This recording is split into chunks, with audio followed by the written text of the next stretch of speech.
सर्व साक्षात सरस्वतीची लेखणी हातात घेऊन बसलेले सुज्ञ परीक्षक आणि माझ्या बालमित्रांनो, आज मी तुमच्या समोर एक कथा सादर करणार आहे। त्या कथेचे नाव आहे आंबोईचे शेत।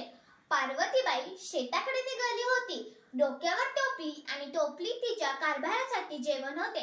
सूर्य माथ्यावर आला होता आणि तिचे पावले झपाझप पडत होते। समोरून पाडगावला जाणारा एका घोडेस्वाराने तिला थांबवले।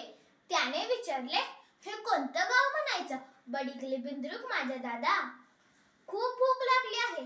काय आहे या टोपलीत? डोक्यावरची टोपली खाली ठेवते। 2 आंबोळ्या एका मोठ्या पानावर काढल्या। काय म्हणतात घ्यायला बयो?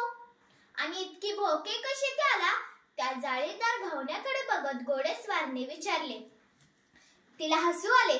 ती म्हणाली, ह्याला आंबोळी म्हणतात। ह्याला भोके पाडावे लागत नाहीत, तर तव्यावर आंबोळीचे पातळ पातळ पीठ टाकले की पाणी मुरतं आणि जागोजागी भोके पडतात। घोडेस्वाराला आंबोळ्या खूप आवडतात। बघता बघता टोपली रिकामीच झाली। कोणाला घेऊन चालली होतीस ग? घोडेस्वाराने विचारले। ती म्हणाली, कारभारी राबतोय दुसऱ्याच्या शेतात, त्याच्यासाठीच की।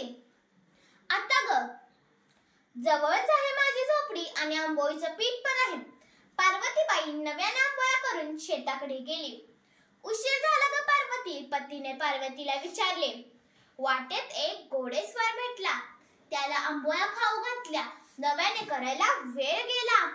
बेसच केलीस की, भगवंत जेवला म्हणायचा, शेतकरी म्हणाला।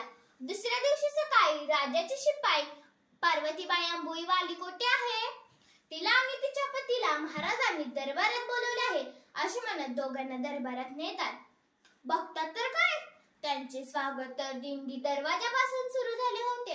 दरबारात येताच पार्वतीबाई राजाकडे बघते आणि म्हणते, अरे राजा तर त्या कालचा दादासारखा दिसतो, ज्याला मी आंबोळ्या खाऊ घातल्या। माफी असावी देवा, मी तुम्हाला एकेरी दादा बोललो। पार्वतीबाई, राजा हा प्रजेचा बंधू, सखा, पिता सर्व काही असतो। तुम्ही कालच्या प्रेमाने मला आंबोळ्या खाऊ घातल्या, त्यांनी मी प्रसन्न झालो आहे। आता तुमच्या कारभाराला दुसऱ्याच्या शेतात राबण्याची गरज नाही, कारण मी माझ्या बहिणीला 10 एकर शेत देऊन तसेच पार्वतीबाईंचे साडीचोळी देऊन सत्कार करण्यात येते। माहेरवाशीण आहे ती आमची बहीण आहे। हे बोलणे ऐकताच पार्वतीबाईंच्या डोळ्यात पाणी येतं। कोल्हापूरचा प्रजाहित दक्ष शाहू महाराज जे शेत इनाम म्हणून दिले, तेच शेत आजही आंबोईचे शेत म्हणून प्रसिद्ध आहे। धन्यवाद।